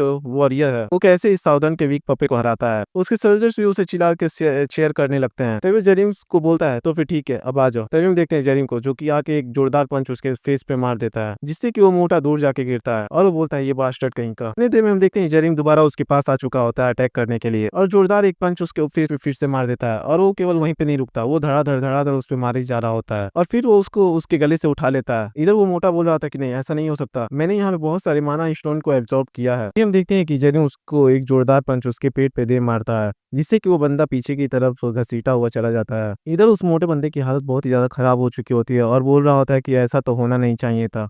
वो खड़ा हो जाता है और बोलता है कि नहीं मैं ऐसे नहीं हार सकता। तभी हम देखते हैं कि वो वहाँ पे पड़े हुए बॉक्स खोल देता है जिसमें से बहुत सारे मैजिक स्टोन पड़े हुए होते हैं। वो सभी मैजिक स्टोन को एक बार में ही खाना चालू कर देता है और जेरिम भी केवल उसे ध्यान से देखे ही जा रहा होता है। इधर वो मैजिक स्टोन खाने के बाद थोड़ा और भी ज्यादा ताकतवर हो चुका होता है और वो जेरिम की तरफ अटैक करने के लिए आगे बढ़ चुका होता है। तभी इधर जेरिम अपना heavenly demon martial art use करते हुए बोलता है कि ग्रेटेस्ट वॉरियर ऑफ रिपब्लिक आज ही मेरा घंटा, तुमसे डील करना मेरे लिए उतनी भी बड़ी बात नहीं है। और इतना बोलते ही वो एक पंच ठीक उसके बॉडी पे दे मारता है जिससे कि वो उड़ते हुए पीछे की तरफ चला जाता है। जब उसके बंदे इस चीज को देख के बहुत ही ज्यादा डर चुके होते हैं और बोल रहे होते हैं क्या आखिर ये कैसे हो गया, क्या हम सभी सपना देख रहे हैं। तभी जेरिम चिल्लाते हुए उन सभी से बोलता है कि पार्क स्योंगवुन वो अब नहीं रहा, मैं सीएन जेरिम आज के बाद नॉर्थ कोरिया का सुप्रीम कमांडर हूँ। तो फिर चूज करो, क्या तुम लोग मेरे लिए अपना लॉयल्टी पेश करोगे या फिर मर्सिलेसली मरना चाहोगे। तभी एक सोल्जर उससे बोलता है क्या अगर हम लॉयल्टी कसम खाते हैं तो हमें खाना खाने को भी मिलेगा। जेरिम उससे बोलता है कि हाँ क्यों नहीं। तभी उससे सैल्यूट करते हुए बोलने लगते हैं कि आज के बाद हमारी लॉयल्टी केवल आपके लिए है। सीन शिफ्ट होता है प्योंगयांग सिटी की तरफ जहां पर माइक द्वारा लोगों को सूचना सुनाई जा रही होती है जिसमें बताया जा रहा था कि स्योंगवुन अब किसी इलनेस की वजह से मारा जा चुका है। इधर इस बात को लोग भी सुन के बहुत ही ज्यादा हैरान हो चुके होते हैं। तभी दूसरी बार बोला जाता है कि हालांकि वो अपने मरने से पहले अपनी सारी नॉर्थ कोरिया की अथॉरिटी सीएन जेरिन को दे दी है जो कि ह्यूमन अलायंस के सुप्रीम कमांडर है। उन्होंने कहा है कि वो आम जनता को सभी मुसीबत से बचाएंगे। सीन शिफ्ट होता है हान की तरफ जहाँ पे वो बोल रहे होते हैं कि अब तो प्योंगयांग में सोंगहुन की डेथ की न्यूज फैला दी गई है। अब इस चीज को हम प्रैक्टिकली तौर पे रीयूनिफिकेशन कह सकते हैं। इधर प्रोफेसर भी हैरान होती है और अपने मन में बोल रही होती है कि मैंने सोचा नहीं था कि मैं इतनी दिन तक जी जाऊंगी जब तक मुझे रीयूनिफिकेशन जैसा चीज देखने को मिल जाएगा। हान बोलते हैं तो फिर चलो हम भी यहाँ से निकलते हैं। सीन शिफ्ट होता है नॉर्थ कोरिया के 8th कॉर्प्स की तरफ जहाँ पर दो सोल्जर्स खुद में बात कर रहे थे। एक सोल्जर बोलता है अपने दूसरे कॉमरेड से कि जनरल कॉमरेड ये एक सीरियस सिचुएशन है, हमारे चेयरमैन कॉमरेड मारे जा चुके हैं किसी सडन इलनेस की वजह से। वो भी इस बात को सुन के बहुत ही ज्यादा हैरान होता है और बोलता है क्या चेयरमैन मारे जा चुके हैं। इसका नाम बताया जाता है जो कि होता है किम हाक्शोल और ये 8th कॉर्प्स कमांडर होता है। वो पहले वाला बंदा घबराते हुए बोलता है कि हाँ ये बात सही है और ये पूरे प्योंगयांग में फैल चुका है। और इसके अलावा भी एक छोटी न्यूज और है। तभी हम देखते हैं कि वो कानों में जाके उसके कुछ सुनाने लगता है। किम हाक्शोल बोलता है क्या वो सभी के सभी एग्जीक्यूटिव जो कि वर्कर्स पार्टी कॉन्फ्रेंस में गए थे प्योंगयांग के वो सभी वाइप्ड आउट हो चुके हैं। पहला वाला बंदा होता है कि हाँ और हाँ ये सारा किया धरा उसी विलेन सीएन जेरिम का है। वो बंदा बोलता है सीएन जेरिम ये तो पहली बार है मैं ये नाम सुन रहा हूँ। वो बंदा बोलता है कि उन सभी ने बोला था कि वो साउथ कोरिया का कोई जनरल है और क्या सभी सर्कमस्टांसेस को देखते हुए आपको ऐसा नहीं लगता है कि ये चेयरमैन का मर्डर उसी ने किया होगा। इधर किम हाक्शोल अपने मन में सोच रहा होता है कि जितने अमाउंट में वो चेयरमैन माना कंज्यूम करता था, माना स्टोन कंज्यूम करता था, ऐसा तो कभी नहीं हो सकता कि वो किसी बीमारी की वजह से मरे। तभी वो बंदा बोलता है जनरल कॉमरेड तो फिर आखिर हम क्या करें। वो जल्दी हमसे कांटेक्ट करने की कोशिश करेंगे। वो वही बंदा है जिसने प्योंगयांग के लीडरशिप को पूरी तरह उखाड़ डाला है, तो हम यहाँ पे केवल खड़े नहीं रह सकते। किम अक्सर बोलता है अच्छा अगर ऐसी बात है तो मैं चोंडोवे जाऊंगा और वहां पे बात करूंगा। पहला वाला बंदा हैरान होते हुए बोलता है क्या आपको सच में लगता है कि वो चाइनीज बास्टर्ड हमारी मदद करेंगे। तभी किम हाक्शोल उसे चिल्लाते हुए डांटता और बोलता है कि अपनी जुबान को संभाल के बोलो। ये वही बंदे हैं जो कि साइडों में रहते हुए पूरे चाइना को मैनिपुलेट करते हैं, उनमें से हर एक बंदा एक मॉन्स्टर है। वो बंदा बोलता है ठीक है मैं आपसे केयरफुल रहूंगा। किम हाक्शोल बोलता है जो कि हम लोगों ने उनके कामों में कंट्रीब्यूट किया था तो फिर वो शायद हमारी। तभी हम देखते हैं कि वहाँ पे कोई आता है और बोलता है कि ऐसा लग रहा है कि तुम सभी हमारे बारे में ही बात कर रहे हो। हम देखते हैं कि यहाँ पे एक अगला बंदा आ चुका होता है और इसका नाम हियो जियान है। किम हाक्शोल अपने मन में सोच रहा होता है कि आखिर ये कब आ गया। हियो जियान बोलता है कि हमारे ग्रैंड एल्डर ने बोला है कि ह्यूमन अलायंस का सीएन जेरिम हमारे रास्ते का एक बहुत ही बड़ा कांटा है जो कि हमारे ग्रैंड प्लान के बीच में आ सकता है। तभी किम हाक्शोल बोलता है कि अगर वो इस तरीके का इंसान है तो उसे जल्द से जल्द मार देना चाहिए। वो टकला बोलता है कि ऑफकोर्स आपने हमारे प्रति अपनी सिंसियरिटी दिखाई है। तभी वो पहले वाला बंदा बोलता है कि नहीं नहीं ऐसी कोई बड़ी बात नहीं है, हमने तो केवल छोटे मोटे चीज को ही प्रोवाइड किया था चोंडो के लिए। तभी किम हाक्सल बोलता है, क्या इसके अलावा आपने हमें अपने ऑफिसर्स नहीं भेजे थे जो कि बहुत ही ज्यादा बेहतरीन थे? और ये बोलते बोलते वो अपने बॉडी से ऑरा भी रिलीज कर रहा होता है जो कि डार्क होता है। तभी वो टकला बंदा बोलता है हंसते हुए, हाँ मैंने भी इसके बारे में सोचा और मुझे पता चला कि हम दोनों के बीच में सच में कोई बराबर का डील नहीं है। और इतना बोलते ही वो अपने हैंड को उसके चेस्ट में डाल देता है। वो बोलता है, भले ही तुम हमारी जरूरतों से मेल खाते हो लेकिन फिर भी तुम उन्हीं फ्योंगू के कचड़ों की तरह मारे जाओगे। यहाँ पे वो हम ही थे जिन्होंने तुम सभी को ये पावर दी थी और हम ही होंगे जो कि ये तुमसे पावर छीन लेंगे। तो फिर चलो ठीक है, अपने मन में किसी भी तरीके का करवाहट मत रखना, क्योंकि जिन पर भी हमारी दिव्या बरसी है वो मरने के बाद भी हमारी कंपेनियंस रहते हैं। इधर वो दूसरा वाला बंदा देख के इस चीज को बहुत ही ज्यादा हैरान हो चुका होता है और उससे डर के पीछे की तरफ गिर जाता है। तभी वो टकला बोलता है, तो फिर चलो अब चालू करते हैं। इधर हम देखते हैं बाहर की तरफ जहाँ पे दो बंदे गार्डिंग का काम कर रहे होते हैं। तभी हम देखते हैं कि उनके पीछे से कोई आ जाता है और अचानक से उसके गले को पकड़ के उनको वहीं पे मार डालता है। कुछ देर बाद उस जगह को पूरी तरह जला दिया जाता है। तभी हम देखते हैं उसके पीछे एक असिस्टेंट टाइप बंदा आता है उस टकले के पीछे और उससे बोलता है कि एल्डर, अब केवल एक ही मिलिट्री बेस बच चुका है निपटाने के लिए। वो टकला ही बोलता है, सच में आज का दिन हमारे लिए बहुत ही ज्यादा बिजी है, तो फिर चलो क्विकली मूव करते हैं जब तक एडवाइजरी नहीं आ जाती। वो सभी बंदे बोलते हैं कि ठीक है, समझ गए हम सभी। सीन शिफ्ट होता है, हमें दिखाया जाता है उन सभी ने 9th कॉर्प्स बेस को भी पूरी तरह तबाह कर दिया होता है। वो टकला बोलता है, सभी लोगों ने बहुत ही ज्यादा अच्छा काम किया, तो फिर चलो वापस चलते हैं। तभी अचानक से उस टकले को कुछ महसूस होता है। उसके बंदे पीछे की तरफ देखते हैं। तभी वो टकला बोलता है, वेल वेल वेल, आखिर अब तुम कौन हो? इधर वो सभी एसेसियंस अटैकिंग पोजीशन में आ चुके होते हैं। तभी हम देखते हैं कि उन झाड़ियों के पीछे से जेरेम निकल के आता है। वो उससे पूछता है कि ये बात तो मुझे तुमसे पूछनी चाहिए कि आखिर तुम कौन हो जो कि नॉर्थ कोरिया के सभी मिलिट्री बेसिस को वाइप आउट किए जा रहा है। अभी जेरिम को पहचान लेता है और बोलता है, सेन जेरिम, अभी एक दिन भी नहीं हुआ प्योंगयांग को ऑक्यूपाई किए हुए, इसने अपना मूव कर लेना चालू कर दिया। इसमें कोई आश्चर्य नहीं है कि आखिर क्यों ग्रैंड एल्डर इतने ज्यादा परेशान थे कि ये बहुत ही ज्यादा डेंजरस हो सकता है हमारे लिए। अगर ऐसी बात है तो इस समय हमें अपने बैटल को अवॉइड करना ही सबसे बेस्ट रहेगा। वो सभी को बोलता है कि अपने हथियारों को नीचे करो। वो टकला बोलता है कि हम तो केवल वंडरर्स हैं, इधर उधर घूमने वाले। जब हम कोरिया से गुजर रहे थे तो हमने विटनेस किया कि यहाँ की मिलिट्री बहुत ही ज्यादा बुरे काम कर रही है। उन सभी ने सभी लोगों को, आम लोगों को फैक्ट्रीज में ले जाते हैं और उन सभी के माना स्टोन को एक्सट्रैक्ट करते हैं, वो भी ब्रूटली टॉर्चर करने के बाद। और इस चीज को हम केवल खड़े होकर देख नहीं सकते थे, तो फिर हमने इसीलिए डिसाइड किया कि हम इनके खिलाफ कोई एक्शन लेंगे और अपने लिमिटेड स्ट्रेंथ के साथ। तभी जानिम बोलता है, अच्छा ऐसी बात है। ऐसी दुनिया में तो बहुत ही ज्यादा रेयर बात है कि तुम्हारे जैसा कोई राइटियस बंदा इस दुनिया में एग्जिस्ट करता हो। लेकिन तभी वो अपना दिव्य दृष्टि का यूज करते हुए उसकी तरफ देखता है। उसका नाम लिख के आता है यूजियन, जो कि 43 ईयर्स का है। और ये बंदा भी एक ह्यूमन स्टोन ईटर है जिसने इंसानों को मार के उसके स्टोन को खाया है। ये बंदा आधा इंसान है और आधा कीड़ा, मतलब इंसेक्ट, और ये एब्रोस का फॉलोअर है। अब देखो यहाँ पे एब्रोस मतलब एस्ट्रोस भी हो सकता है क्योंकि एस्ट्रोस का नाम बहुत बार चेंज किया गया है, या फिर वो 7 कमांडर्स में से एक हो सकता है जो कि 7 ज़ॉम्बीज कमांडर अर्थ पे आए हैं। अभी के लिए कुछ कंफर्म नहीं है, स्टोरी के साथ साथ सब मालूम हो जाएगा। फिर जेरेमी उससे बोलता है कि अच्छा, इतना ज्यादा राइटियस होने की वजह से तुमने तो यहाँ पे बहुत सारे ह्यूमन स्टोन्स को खाया होगा, है ना? इधर जेरेमी गुस्से में चिल्लाते हुए उन सबसे बोलता है कि आखिर तुम लोग हो कौन और आखिर ये बंदा एब्रोस है कौन? इधर टकले के पसीने आ चुके होते हैं। वो अपने मन में सोच रहा होता है कि हे भगवान, क्या सच में इसके पास किसी रिसर्च टाइप का स्किल भी है? यहाँ पे तो चीजें और भी ज्यादा कॉम्प्लिकेटेड हो चुके हैं। तभी वो अपने कॉमरेड से चिल्लाते हुए बोलता है कि जाओ उसे रोको। वो सभी भी उसके ऑर्डर को मानते हुए जेरिन के ऊपर अटैक करना चालू कर देते हैं। तभी हम देखते हैं कि वो भागने लगता है वहां से और पीछे की तरफ धमाका वमाका हो रहा होता है। तभी उसे जेरिन की आवाज आती है जिसमें जेरिन बोल रहा होता है कि तुम्हें क्या लगता है कि तुम कहाँ पे जा रहे हो? वो भी बंदा देख के बहुत ही ज्यादा घबरा चुका होता है। अपने मन में बोल रहा होता है कि क्या उसने इतनी जल्दी वहां को सभी लोगों को मार दिया? तभी हम देखते हैं कि अचानक से उसके पीठ पे आके जेरिन का चैन हिट हो जाता है। जेरिन उससे बोलता है, तुम्हारे इस भागने के लिए उतावलेपन को देखते हुए मेरे को तो इतना समझ में आ चुका है कि तुम्हारे पास बहुत सारी चीजें हैं छिपाने के लिए। वो टकला अपने मन में सोच रहा होता है, सच में ये बंदा मोस्टर है, इसकी स्पीड बहुत ही ज्यादा इनक्रेडिबल है। जेरिन उससे बोलता है कि हाँ, पूछने के लिए बहुत सारे क्वेश्चन है जिसका आंसर तुम दे सकते हो, है ना? तभी टकला बंदा जेरिन से बोलता है कि तुम ह्यूमैनिटी के भलाई के लिए काम करते हो, है ना? हमारा चोंडू भी इसी के लिए काम करता है और इसीलिए हम दोनों का फाइट करने का कोई रीजन नहीं बनता। जेरिन उससे बोलता है, अच्छा, तुम जैसे आदमखोर इंसान जिन्होंने अपने तरह के लोगों को मार के खाया है, वो ह्यूमैनिटी की बात कर रहा है? यहाँ तक कि एक मरा हुआ कुत्ता भी इस बात को सुन के हंस पड़ेगा। तभी वो टकला उससे बोलता है, क्या तुम उस भयानक सच्चाई के बारे में जानते हुए भी ऐसा बोल रहे हो? तभी जेरिन बोलता है, क्या भयानक सच्चाई? अच्छा, तो तुम कहीं उस गैलेक्टिक एम्पायर की बात कर रहे हो, है ना? देखो भाई, यहाँ पे गैलेक्टिक एम्पायर का मतलब है हॉली एम्पायर, जहाँ से एस्ट्रोस आया। और मैं बता दूं, यहाँ पे बहुत लोगों का नाम चेंज होता रहता है,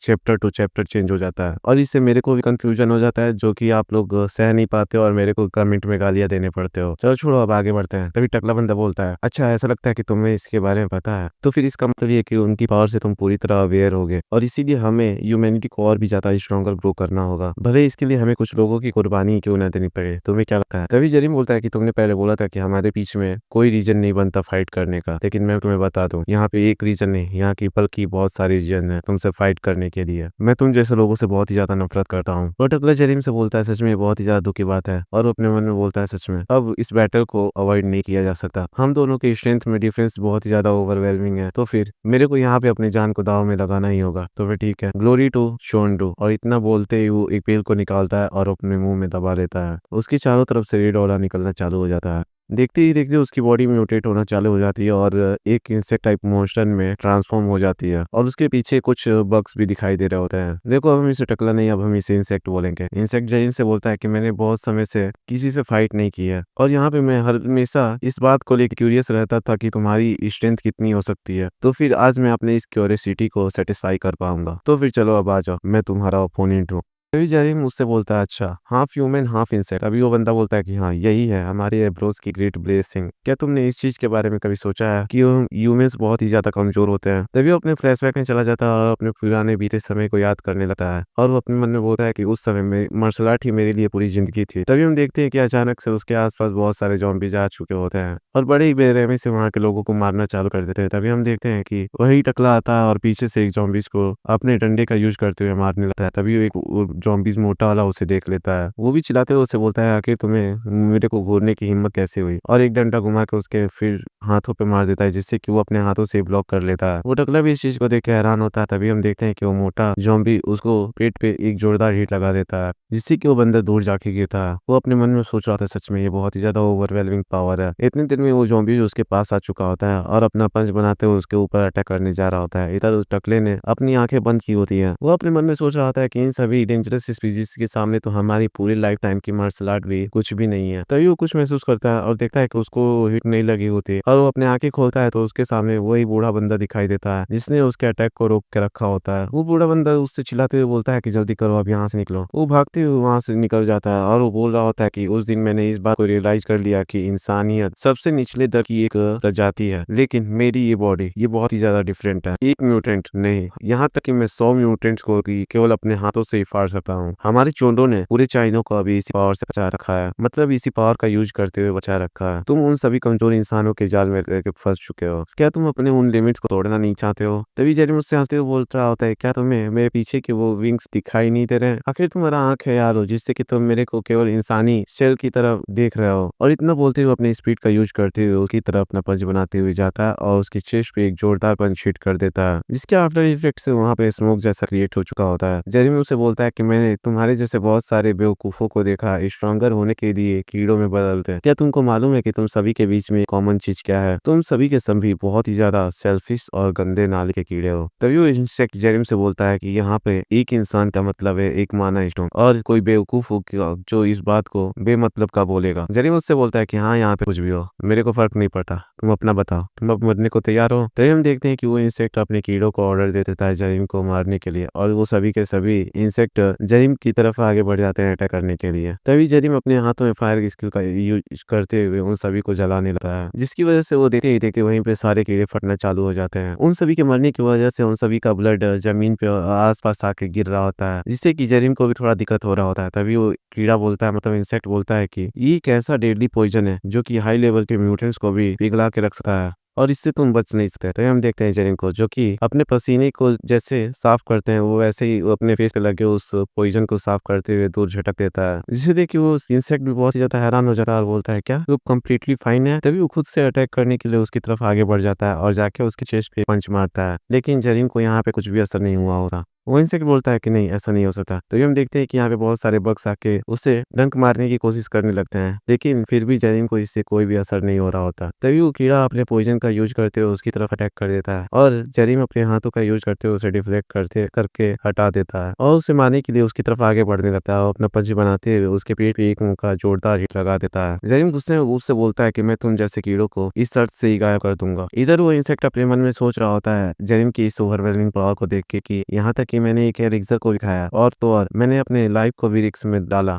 लेकिन फिर भी मेरा कोई भी अटैक उसका कुछ भी नहीं बिगाड़ पाया। ये तो ठीक वैसा ही है जैसा कि उस समय था। वो वही अपनी पुरानी बातें याद करने लगता है। तभी वो बोलता है कि नहीं ये पूरी तरह इम्पॉसिबल है। वो बोलता है कि मैं शोंडू का एल्डर हियोजियान किसी से ऐसे ही डिफीट नहीं हो सकता। तो हम देखते हैं अचानक से जरीम उसके पास आता है, उसके फेस को पकड़ते हुए उसको जमीन की तरफ नीचे लेते जाता रहा है। तभी हम देखते हैं कि वो बंदा अपने बॉडी को एक्सप्लोड करना चालू कर देता है और वो जरीम से बोलता है, यहाँ मैं तो मरूंगा ही, लेकिन साथ ही साथ तुम्हें भी हेल के अंदर साथ ही में ले जाऊंगा। और इतना बोलते हुए वो अपने बॉडी को ब्लास्ट कर देता है, केवल उसकी सीढ़ी सही सलामत बची हुई होती है। लेकिन हम देखते हैं यहाँ पे जरीम को, जो कि अभी भी पूरी तरह सही सलामत होता है, जिससे देख के वो भी बहुत ही ज्यादा गुस्सा करने लगता है। वो अपने मन में बोल रहा होता है कि यहाँ तक कि अपना सब कुछ देने के बावजूद भी मैं उसके ऊपर एक खरोच तक नहीं ला पाया। सच में ये बंदा एक मॉन्स्टर है, लेकिन अब इसका कोई फायदा नहीं, हमारा वो ग्रैंड प्लान लगभग वो कंप्लीट होने वाला ही है। तभी हम देखते हैं कि उसका सर भी धीरे धीरे गायब होना चालू हो जाता है और वो बोलते हुए जाता है कि जल्दी हमारे लॉर्ड एब्रोस इस धरती पे उतरेंगे। जरीम अपने मन में बोलता है, चोंडो ये पूरी तरह एग्जैक्टली उसी तरीके से सेम है जैसा कि एस्ट्रोस से रिलेटेड वाला केस था। म्यूटेंट्स को पूजना, इंसानों को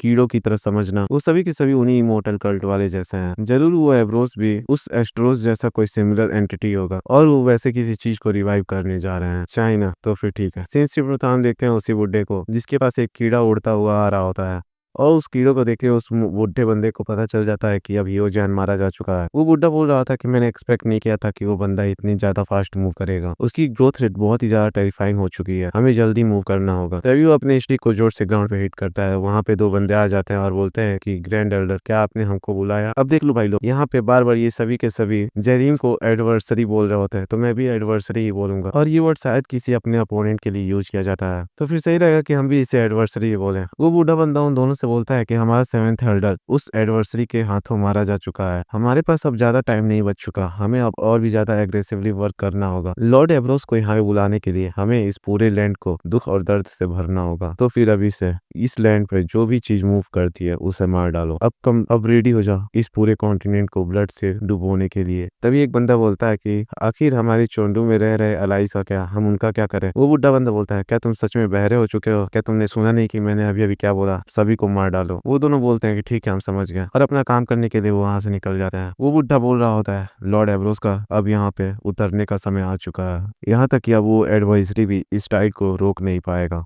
सीन सिर्फ हम देखते हैं उन्हीं सभी बंदों को जो कि नॉर्थ कोरिया से जरीम के ह्यूमन अलायंस में आए होते हैं। सभी सोल्जर्स उन सभी को फूड डिस्ट्रीब्यूट कर रहे होते हैं, जिसे देख के वो बहुत ही ज्यादा हैरान हो जाते हैं और खुश हो जाते हैं। वो सभी बिना रुके उस खाने को खाना चालू कर देते हैं। उधर एक ओल्ड लेडी उन सबसे बोलती है कि धीरे धीरे खाओ, यहाँ पे बहुत सारा खाना है खाने के लिए। हम देखते हैं वहाँ के आम लोग उन सभी लोगों को खाना बांटने चालू कर देते हैं। वो सभी भी उनके फूड को लेते हैं और खाना चालू कर देते हैं। यहाँ पे बताया जाता है कि नॉर्थ कोरिया के लोगों को रेस्क्यू करने का काम कंप्लीट हो चुका है। सीन सिर्फ हम देखते हैं जरीम को, जहाँ की प्रोफेसर से वो बोल रहा होता है कि मैंने सुना कि नॉर्थ कोरिया के लोगों की संख्या 70,000 से भी ऊपर जा चुकी है। प्रोफेसर उसे बोलते हैं कि हाँ, मुझे लगता है कि हमने नॉर्थ कोरिया के सभी लोगों को रेस्क्यू कर लिया है। वो प्रोफेसर से पूछता है कि लोगों के बीच में कोई कॉन्फ्लिक्ट नहीं हुआ ना? वो उसे बताती है कि नॉर्थ कोरिया के लोगों का सेटिस्फेक्शन इस समय बहुत ही ज्यादा हाई है और वो एक दूसरे से बहुत ही फ्रेंडली महसूस कर रहे हैं। तुम बस उन्हें खाना दे, तुम सबके लिए बस केवल वही काफी है। जरीम उससे बोलता है, एक तरफ से तुमने सही कहा, चलो तुम्हारी ये बात सुन के मुझे बहुत ही ज्यादा रिलीफ महसूस हुआ है, लेकिन क्या तुमने चोंडू से किसी न्यूज के रिलेटेड कुछ सुना है क्या? प्रोफेसर उसे बताती है कि हाँ, हमारा एक यूनिट उधर की तरफ गया है, लेकिन उनको अभी तक कुछ नहीं मिला। चाइना इतना भी ज्यादा छोटा नहीं है, हमें यहाँ पे बहुत ही ज्यादा समय लग सकता है। तभी हम देखते हैं दरवाजे पे आके कोई खटखटाने लगता है। जरीम बोलता है कि आ जाइए अंदर। हम देखते हैं कि ये हान होते हैं। हान उससे बोलते हैं कि मैं यहाँ पे कुछ अर्जेंट रिपोर्ट करने के लिए आया हूँ। वो उससे बोलता है कि यूएस से कोई यहाँ पे आया है। जरीम भी हैरान होते हुए बोलता है, क्या यूएस से? हान उससे बोलता है कि हाँ, वो एक एजेंट है और वो नेशनल ऑफिस से आया हुआ है और उसके पास चोंडू से रिलेटेड कोई इन्फॉर्मेशन भी है। क्या आप उनसे मिलना चाहोगे? हम देखते हैं कि ये दोनों वही काले पीले बंदे होते हैं। अब देखो भाई, मेरे को रेसिस्ट मत बोलना, मैं ऐसा इसलिए बोल रहा हूँ क्योंकि इस सीरीज में बहुत सारे नाम हैं जो कि याद रखना बहुत ज्यादा मुश्किल है। तो ये पीला वाला बंदा बोलता है, हमें बहुत ही ज्यादा ऑनर महसूस हुआ आपसे मिलकर। मेरा नाम मेलकम है और मैं यूएस नेशनल ऑफिस से एक एजेंट हूँ। काला टकला बोलता है कि हाँ, मेरा नाम जैक है। जरीम उससे बोलता है, तो फिर चलो चल के अंदर बात करते हैं। जरीम उन दोनों से बोलता है कि मुझे सुनने में आया कि तुम्हारे पास चोंडू से रिलेटेड कोई इन्फॉर्मेशन है। मेलकम बोलता है कि हाँ, बहुत समय से चाइना को सैटेलाइट के जरिए मॉनिटर कर रहे थे और इसी प्रोसेस के साथ हमने चोंडू के बारे में कुछ पता लगाया। जैक बोलता है, हम तो वहाँ पे केवल स्किल अवेकनर्स को ढूंढ रहे थे, क्योंकि चाइना एक लार्ज पॉपुलेशन वाली कंट्री है, तो ये हमारी टॉप प्रायोरिटी बनती है उसे ऑब्जर्व करने का। तभी जेरेमी सबसे बोल रहा होता है कि ऐसा देखना कि तुम सभी अभी भी सैटेलाइट को ऑपरेट कर पा रहे हो, तो इसका मतलब ये है कि यूएस अभी भी अपने अच्छे कंडीशन में है। तभी मेलकम अपना सर खुजाते हुए बोलता है कि वेल, हम लोग उतने भी ज्यादा अच्छे कंडीशन में नहीं है, अभी तो हम लोग ह्यूमन फेडरेशन से बहुत ही ज्यादा दूर है, लेकिन फिर भी उन सभी तबाह हुए कंट्रीज से तो बेहतर ही है। तभी एक डार्क लुक के साथ जेरेमी ने उन सबसे बोला होता है कि क्या तुम सभी ने मेरे को भी अपने सैटेलाइट के जरिए ऑब्जर्व किया। वो दोनों घबराते हुए एक दूसरे को देखने लगते हैं। तभी जैक हिम्मत जुटाते हुए उससे बोलता है कि हाँ, हमें ये पता करना था कि आखिर तुम किस तरीके के अवेकनर हो। अगर तुम्हें ये बात बुरी लगी तो मैं तुमसे माफी मांगता हूँ। जेरिम अपने मन में बोलता है कि इनको देखने से इनके विचार बुरे नहीं लगते हैं। जेरिम उससे बोलता है कि हाँ, अभी के लिए तो ठीक है, लेकिन फ्यूचर में थोड़ा केयरफुल रहना। मेलकम भी खुश होते हुए बोलता है कि हाँ बेशक। जैक जेरिम से बोलता है कि चोंडू बहुत ही ज्यादा सेक्रेटिव और विशियस ग्रुप है। हम इस चीज को कह सकते हैं कि ये केवल हमारा तुक्का था या फिर हमारा लक, जिससे कि हम सभी उन सबको खोज पाए। हमने अब तक जितने भी इंफॉर्मेशन हासिल की है वो सभी तुम्हें दे देंगे, और रिटर्न के तौर पे तुम एक फ्रेंडली रिलेशनशिप मेंटेन कर सकते हो यूएस के साथ। जेरिम भी हंसते हुए उनसे बोलता है कि इस चीज को एक्सेप्ट ना करने का कोई भी रीजन नहीं बनता। वो दोनों एक दूसरे से हैंडशेक करते हैं और बोलते हैं कि आपका शुक्रिया। जैक बोलता है तो फिर ठीक है, हम आपको सारे इन्फॉर्मेशन अब प्रोवाइड करते हैं, और वो मेलकम को बोलता है। तभी हम देखते हैं मेलकम अपना मैकबुक निकालता है और उसमें उसी ओल्ड मैन की वीडियो चालू कर देता है। वो उसे दिखाते हुए बोल रहा होता है कि यही बंदा चोंडू का लीडर है, इसे उन सभी बंदों में सबसे बड़ा एल्डर कहा जाता है। जेरिम मुझसे बोलता है कि आखिर अब वो कहाँ है। जैक उससे बताता है कि वो अभी के लिए चाइना के माउंट हांगशेंग अनोही में है। चोंडू का हेडक्वार्टर वहीं पे है। मेलकम उससे बोलता है कि तुम्हें पहले उन चोंडू के एल्डर्स को निपटाना चाहिए, क्योंकि उन सभी ने पूरे चाइना में कोहराम मचा के रखा है। जरा एक तरफ इधर देखो। हम देखते हैं कि वो एक स्क्रीन में दिखा रहा होता है जहाँ पे बहुत सारे इंसानों की लाश जमीन पर पड़ी हुई होती है। वो बोलता है कि एटलीस्ट वो सभी उन बॉडीज को छिपाने का प्रिटेंड भी तो कर सकते थे, लेकिन इधर जेरेमी इस सीन को देख के बहुत ही ज्यादा गुस्सा कर रहा होता है। तभी जैक उससे बोलता है अब तो सिचुएशन वहाँ का पूरी तरह बदल चुका है। वहाँ के एल्डर्स पूरे सोसाइटी में पूरा मैसेकर फैलाए जा रहे हैं, और सबसे ज्यादा सरप्राइजिंग की बात तो ये है कि वो उन बंदों को भी मार है जो कि उनके साथ कोऑपरेट किए थे। जेरेमी अपने मन में बोलता है कि उन सभी का गोल एवरोस को रिजरेक्ट करने का है, तो फिर वो अभी से ही बहुत ही ज्यादा जल्दीबाजी में, क्योंकि उन सभी को मेरे को लेकर बहुत ज्यादा चिंता है। जेरेमी उनसे बोलता है कि मेरे को और भी ज्यादा चाइना के सिचुएशन के बारे में बताइए। वो ऐसे ही बहुत सारी लंबी बातें उन दोनों एक दूसरे से करते हैं जो कि हमें बताया नहीं जाता। तभी जेरेमी अपनी सीट से उठते उन दोनों से बोलता है शुक्रिया, आप दोनों ने यहाँ पे मेरा एक बहुत ही बड़ा काम आसान कर दिया है। मेलकम भी उससे बोलता है कि मैं तो बहुत ही ज्यादा खुश हूँ कि ये आपके लिए हेल्पफुल साबित हुआ। सीन से हम देखते हैं प्रोफेसर और जेरिम को एक साथ में, जहाँ पर जेरिम प्रोफेसर को कुछ बता रहा होता है। वो उनसे बोलता है कि हमने चाइना के अनोही में उन सभी के हेडक्वार्टर्स को ढूंढ निकाला है। प्रोफेसर उससे बोलते हैं सच में ये तो बहुत ही ज्यादा रिलीफ की बात है, लेकिन क्या पहले की तरह तुम अकेले इस बार भी जाने वाले तो नहीं हो ना। जेरिम उससे बोलता है कि नहीं, यहाँ पे हाईली चांस है कि वो एब्रोस कोई पर्पल इंडिविजुअल हो, मतलब पर्पल क्रिस्टल स्टोन वाला। यहाँ पर मेरे लिए अकेले जाना सही नहीं रहेगा। वो उससे पूछती है तो क्या फिर वो एस्ट्रोस से भी ज्यादा स्ट्रॉन्गर होगा, और जेरिम से बोलता है कि सिचुएशन को देखते हुए ऐसा लगता है कि एवरोस स्ट्रॉन्गर हो सकता है, इसीलिए मैं इस वाले रास्ते को चुनना चाहता हूँ जो कि थोड़ा नजदीकी रास्ता होगा। प्रोफेसर उससे बोलती है कि एक मिनट रुको। वो उससे बोलती है अगर ये वाला सबसे ज्यादा शॉर्टेस्ट रूट है, तभी हम देखते हैं कि वो रिवर की तरफ से मार्क करना चालू कर देती है और बोलती है तो फिर इसे तो और भी ज्यादा शॉर्ट होना चाहिए। जेरिम उससे बोलता है कि वो एक समुद्र है और हमने पहले ही एक रिवर को क्रॉस किया है जिसमें बहुत सारे क्रीचर्स थे, तो फिर डायरेक्टली इसे भी क्रॉस करना उतना ज्यादा आसान नहीं होगा। प्रोफेसर उससे बोलती है कि तुम्हें चिंता करने की कोई जरूरत नहीं है, ये फोर्ट्रेस अब एक शिप में भी कन्वर्ट हो सकता है। सीन शिफ्ट होता है, हम देखते हैं शिप को जो कि पानी में उतर चुका होता है। इधर रास्ता जेरिम से बोल रही होती है कि चलो मैं आपको दिखाती हूँ हमारे फोर्ट्रेस के फीचर्स को। तभी वो चिल्लाते हुए बोलती है कि नेविगेशन मोड एक्टिवेट, और इतना बोलती है हम देखते हैं कि वो शिप मतलब वो फोर्ट्रेस ट्रांसफॉर्म हो के यूएफओ में कन्वर्ट हो चुका होता है, जिसे देखे जेरिमी बोलता है क्या यूएफओ। रास्ता उससे बोलती है कि हाँ, मैंने इसको उड़ते हुए यूएफओ का रेफरेंस लेते हुए इसे डिजाइन किया है, हालांकि अभी उड़ नहीं सका। तभी हम देखते हैं अचानक से उसके नीचे से, मतलब फोर्ट्रेस के नीचे से उसके मोटर एक्टिवेट हो जाते हैं, जिससे कि उसकी स्पीड और भी ज्यादा तेज हो जाती है। जेरिम भी हैरान हो जाता है और बोलता है सच में तो बहुत ही ज्यादा अमेजिंग स्पीड है, आखिर कब तुमने इस फीचर को डेवलप किया था।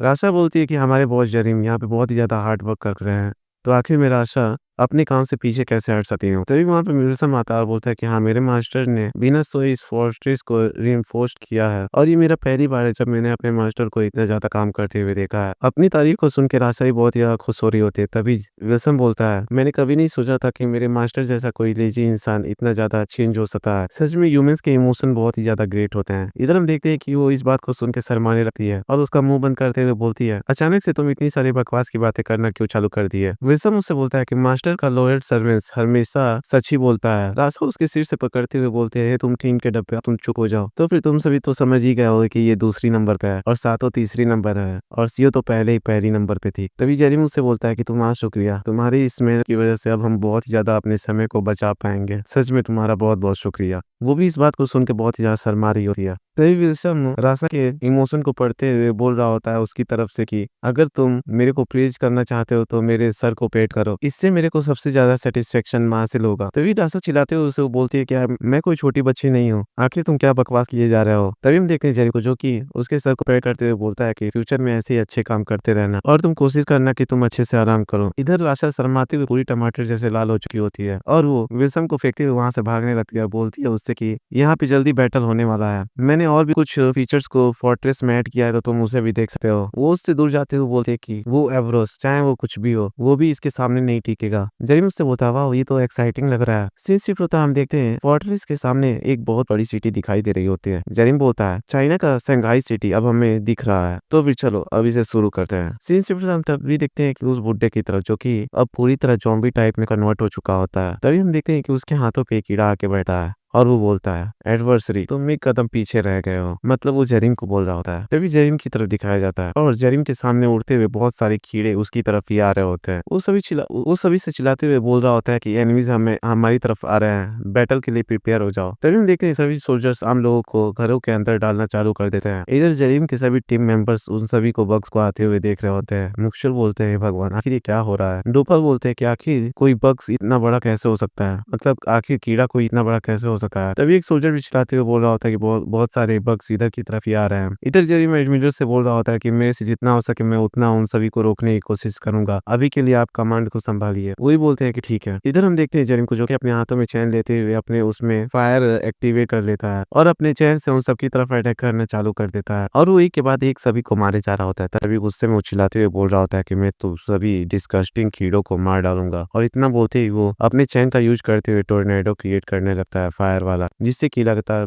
सभी कीड़े मारे जा रहे होते हैं। इधर नीचे से सोल्जर्स देख रहे होते हैं और घबरा रहे होते हैं और बोल रहे होते हैं कि वहाँ पे तो बहुत सारे बग्स हैं। तभी कमांडर उन सभी को ऑर्डर देते हुए बोलते हैं कि पैनिक मत करो। इधर वो अपना कमांडिंग वाला स्किल एक्टिवेट किए होते हैं। वो बोल रहे होते हैं कि सीड यूनिट अभी के लिए फ्रंट लाइन को ब्लॉक करो, रेयर यूनिट फायर पावर पे कंसंट्रेट करो। वो सभी भी वहाँ पे अपने फॉर्मेशन के साथ मूव करना चालू कर देते हैं। तभी हम देखते हैं रासा जो कि विल्सन से बोलते हैं कि विल्सन हमारा समय आ चुका है अपने नए फीचर्स को शो करने का। विल्सन बोलता है ठीक है, आपके कमांड को एग्जीक्यूट किया जा रहा है, डिफेंस फोर्स फील्ड एक्टिवेट। इतना बोलते हम देखते हैं कि पूरे सिटी के ऊपर एक फोर्स फील्ड डेवलप हो चुका होता है, मतलब एक बैरियर ही मान लो। तभी एडमिरल चिल्लाते हुए बोलते हैं सभी से कि सभी लोग अटैकिंग करना स्टार्ट कर दो, जो भी फोर्स फील्ड को पार करके अंदर की तरफ आता है उन सभी को शूट कर डालो। इधर हम देखते हैं कि लगातार गोलाबारी उन सभी कीड़ों की तरफ होना चालू हो जाता है। इधर हम देखते हैं कि बहुत सारे बग्स आके उस फोर्स फील्ड को तोड़ना चालू कर देते हैं और देखते देखते वो तोड़ भी देते हैं। तभी एडमिरल उन सभी को देखते हुए बोलते हैं कि वहां रहे वो सभी, तुम सभी अपना कंसंट्रेटेड बॉम्बार्डमेंट स्टार्ट कर दो। इधर हम देखते हैं कि वो सभी अपना वेपन्स का यूज करते हुए उन सभी बग्स को मारना चालू कर देते हैं। यहाँ पे कोई भी अपने फाइट से पीछे नहीं होता, सभी अपने अपने तरीके से फाइट कर रहे होते हैं। यहाँ पे सीओ, येरीम, सातो, मुक्शोल सभी के सभी अपना अपना फाइट कर रहे होते हैं। इधर हम देखते हैं कि दो बग्स एक सोल्जर को उठा के उड़ा के ले जा रहे होते हैं और वो चिल्ला रहा होता है कि कोई मेरे को बचा लो। तभी हम देखते हैं जेरिम को जो कि आता है और उन दोनों को मार डालता है और वो सोल्जर जैसे ही पानी में गिरता है हम देखते हैं कि विल्सन के शार्क रोबोट्स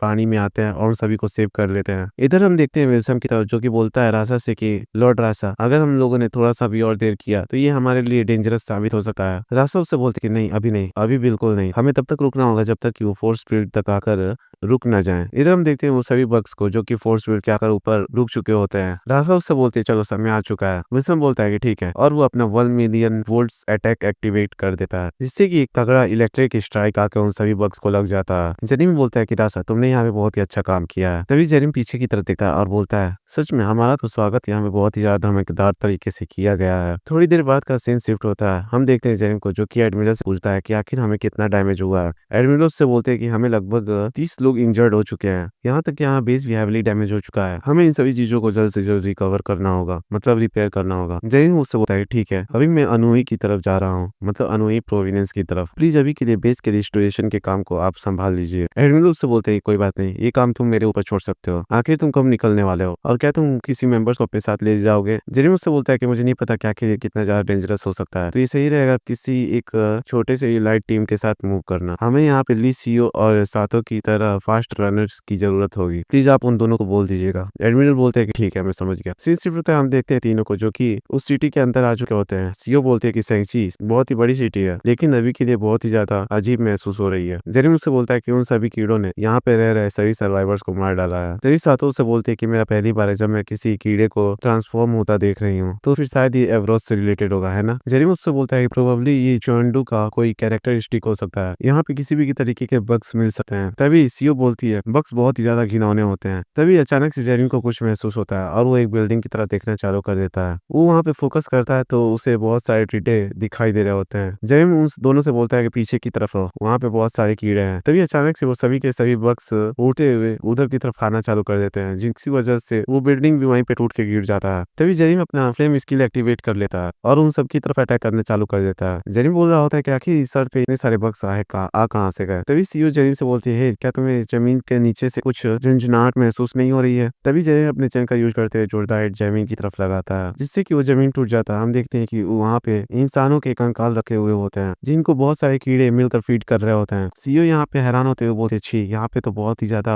घिनौना नजारा है, ये सभी कीड़े इंसानों को खा रहे हैं और टिड्डों में कन्वर्ट हो रहे हैं। जेरेमी बोलता है कि हाँ, मेरे को भी ऐसा ही लगता है। सीईओ बोलते कि इन बग्स के नंबर को कंसीडर किया जाए तो आखिर कितने लोग मारे गए होंगे। सातो उससे बोलते कि केवल बस इतना ही नहीं है, यहाँ का ग्राउंड भी पूरी तरह सड़ चुका है। ये अपने उस स्टेट में आ चुका है जहाँ पे कोई भी लिविंग चीज सर्वाइव नहीं कर सकती। अगर ये सभी कीड़े ऐसे ब्रीड करना कंटिन्यू रखते हैं तो फिर ये पृथ्वी इंसानों के जीने के लायक नहीं रहेगी। सीईओ बोलती है टिड्डे सच में बहुत ही ज्यादा खराब क्रीचर्स हैं। तभी हम देखते हैं कि उन सभी के पीछे कोई आता है और बोलता है क्या खराब, ये तो सबसे सुंदर दिखने वाले क्रीचर्स होते हैं। तभी जेरेमी पीछे की तरफ मुड़ता है और उसे देखता है और बोलता है कि ग्रेट एल्डर। वो बुड्ढा उससे बोलता है सेम जेरेमी, मुझे तुमसे मिलकर बहुत ही ज्यादा अच्छा लगा। और इसी के साथ भाई लोग हमारा ये वीडियो यहीं पे खत्म होता है। तो फिर देखो भाई लोग, तबियत मेरा खराब चल रहा है और वीडियो आने में लेट होगी, लेकिन आएगी जरूर। और आप सभी के लिए जानकारी के लिए बता दूं कि मेरे को इस चीज से अभी के लिए कुछ भी प्रॉफिट नहीं हो रहा। जब से मैंने इस चैनल को बनाया है अभी तक मेरा कुछ भी प्रॉफिट नहीं हुआ है। तो फिर मैं आप सभी से इतना ही केवल कहना चाहूंगा कि प्लीज वीडियो को जितना हो सके उतना लाइक करो और कमेंट करके बताओ कि अभी लास्ट तक कौन कौन मेरे इस वीडियो को देख रहा है, ताकि मेरे को पता चले कि आखिर लास्ट तक कौन कौन मेरे फालतू की बातें सुनता है। अगर मेरी इस बकवास कोई लास्ट तक सुन रहा है तो भाई सच में तुम मेरे घनिष्ठ वाले मित्र हो। अगर कोई लड़की सुन रही है तो तुम देवी हो, देवी अप्सरा हो तुम। तो भी चलो अपने बकवास को बंद करते हैं और मिलते हैं नेक्स्ट एपिसोड में। तक के लिए राधे राधे।